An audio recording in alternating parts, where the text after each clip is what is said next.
Olha, estou recebendo aqui um artista, excelente músico, e que agora decidiu gravar um disco solo. E caprichou e trouxe um trabalho que é de encher os ouvidos e para que todos possam se deliciar. Eu estou falando do Flávio Stanbolski, que está aqui com a gente, músico que já há muito tempo acompanha grandes artistas aqui em Teresina, já faz grande trabalho em parceria com outros artistas e que agora lançou esse trabalho novo que foi feito, e eu quero aqui dar o meu depoimento, Flávio. Trabalho tecnicamente perfeito. Boa tarde para você. Boa tarde, amigo Joelson. Muito obrigado. Realmente a gente está lançando esse trabalho Areia Cinza, do jeito que você reportou. Eu venho sendo músico, baixista ou guitarrista, com várias pessoas aqui e no Ceará, mas eu sempre fui compositor, sempre gostei de compor. Sempre foi, acho que talvez a minha mais, onde eu brilhe mais seja na composição do que em qualquer outra parte da música. E sempre foi quase uma cobrança, assim, dos colegas, assim, vai chegar uma hora que tu vai ter que lançar teu trabalho solo. Uma hora isso vai ter que acontecer e tal.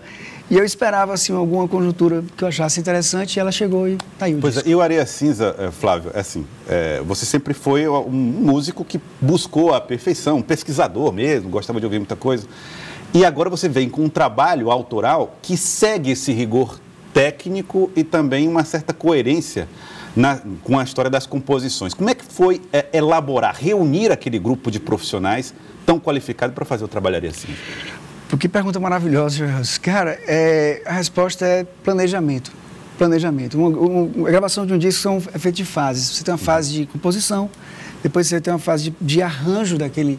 Então, foi calmamente ali tratando aquela música para ter um arranjo adequado. Depois a gente vai para a fase de pré-produção para ver como é que o trabalho vai chegar no estúdio, até que finalmente a gente chega lá. Cada fase dessa, inclusive a própria captação em si, como a mix e a master, eu realmente procurei me cercar de gente fera mesmo. Aí nós estamos vendo imagens do clipe da música Luzeiros, né? Que é uma música... Aliás, você usou uma estratégia que eu achei interessante. Você foi lançando as canções através da internet com clipes muito bem feitos também. Como é que foi a direção desses clipes? Bom, é uma parceria que eu tenho com uma empresa de São Paulo chamada Bola de Meia Filmes, que está trabalhando comigo, fazendo captação de todos os passos que eu estou dando praticamente. E a gente fez um trabalho de making-of que foi bem legal. Aí depois a gente gravou um clipe com o Paulo Ricardo, já com a Bola de Meia. E, aliás, primeiro de Luzeiros e depois do Paulo Ricardo. Hoje em dia, vídeo é uma coisa que você não tem como prescindir disso, não tem como. Agora, Flávio, deixa eu te fazer uma pergunta. Você sempre foi um apaixonado pela música brasileira.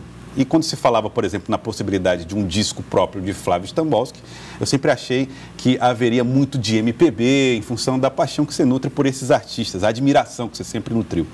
E quando vem o disco, vem com um estilo pop, com uma pegada rock. Onde foi que você decidiu que deveria ser assim o disco? Bom, isso aí vai mais... essas coisas vão evoluindo, vão trilhando caminhos que você não tem como prever por causa dos músicos, né? A pegada de cada músico tem o seu jeito de fazer as coisas e de entender como é que ele arranja daquele jeito. Então, às vezes, eu tenho um shot, por exemplo, no disco, que ficou meio jazzificado, que é justamente Areia Cinza, que é meio jazzificado por causa do jeito dos caras tocarem, como, por exemplo, Pra Acalmar, que também virou um blusão, assim, por causa do estilo dos caras. Assim. Eu vi que você trabalhou muito com o Marcos da Costa, que é um produtor musical, que tem justamente esse elemento, né, na forma dele trabalhar. Você atribui a ele um pouco essa pegada? Absolutamente, completo, muito, total. O Marcos da Costa é um craque, é um gênio. O Marcos da Costa ganhou um Grammy pelo disco da Maria Rita, pela produção do disco da Maria Rita, que ficou muito mais evidenciado o nome do Tom Capone, mas ele foi o baterista e coprodutor daquele disco lá. Então ele tem um Grammy em casa. Então ele conhece todos os meandros, os caminhos, assim, as dificuldades, de uma gravação de alto nível mesmo, assim. Então eu já entrei assim no meio tipo Daniel na Cova dos Leões, já assim, no meio do bonde de craque lá. E o Marcos foi fundamental, assim. Eu tenho um orgulho enorme de ter um disco assinado por ele e pelo Canais, todos os dois. O Canais que fez a parte de som. Sim, o Canais fez a parte de som e fez a coprodução. O Canais é um cara, Joelson, se eu tiver tempo de falar, o Canais é um cara que já vendeu mais de, sei lá, 50 milhões de discos, mais ou menos, como um cara de áudio, assim. Cara que toca com os caras do Guns N' Roses, com o George Benson, nesse nível, assim.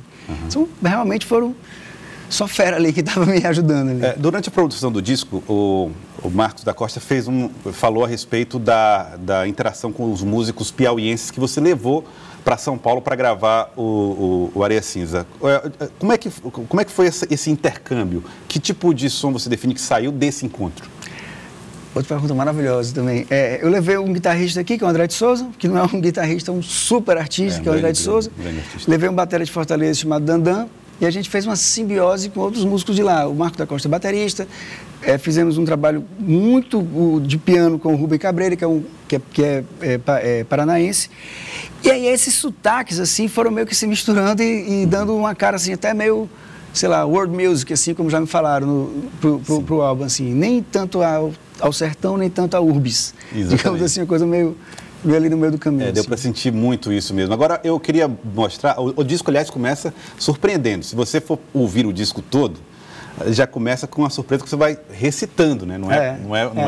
É uma canção recitada, falada. Exatamente. Vale a pena você ouvir. E eu queria chamar a atenção para a parceria com o Paulo Ricardo também. Aliás, duas parcerias maravilhosas, do Paulo Ricardo e do Toninho Horta.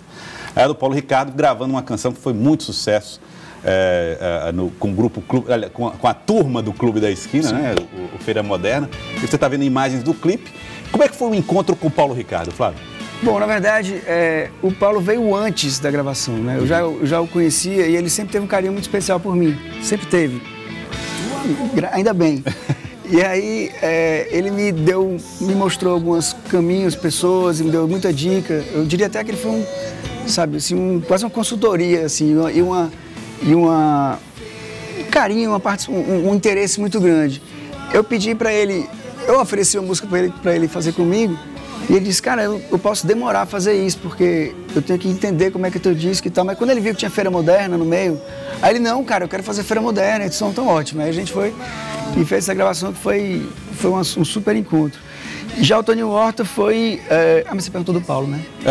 Mas o Toninho Horta também, que entrou tocando em uma das canções. Foi. Eu tinha feito uma música... Eu gosto muito de música mineira, eu tinha feito uma música descaradamente influenciada pelo Milton e pelos caras, Toninho Horta, que a gente está falando, né?